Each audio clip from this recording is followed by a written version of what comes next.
Government website অথবা যে কোনো জব পোর্টালে কিন্তু ছবি এবং পিডিএফ আপলোড করার ফাইল সাইজের লিমিট কিন্তু খুবই কম হয়ে থাকে।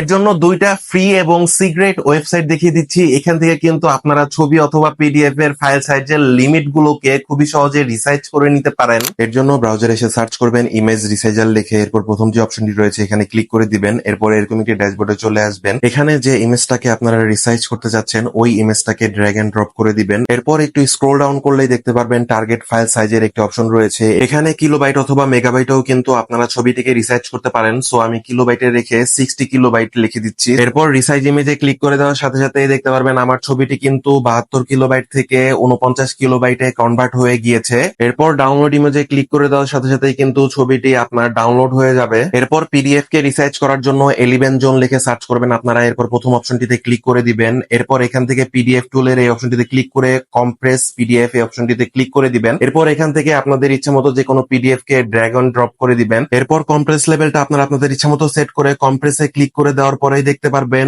8 এমবির পিডিএফ টি কিন্তু 88 কিলোবাইটে কনভার্ট হয়ে গিয়েছে। এরপর ডাউনলোড অপশনে ক্লিক করে দেওয়ার সাথে সাথে এই কম্প্রেস করা পিডিএফ টি কিন্তু ডাউনলোড হয়ে যাবে। এখানে পিডিএফ টুল ছাড়াও আপনারা অনেকগুলো ইমেজ টুল, অনেকগুলো কম্পিউটার টুলসও কিন্তু পেয়ে যাবেন। ভিডিওটিকে অবশ্যই আপনার টাইমলাইনে শেয়ার করে রাখবেন এবং আরো এমন ট্রিক্স রিলেটেড ভিডিও পাওয়ার জন্য ইটতেজা 360 কে ফলো করে দিতে ভুলবেন না।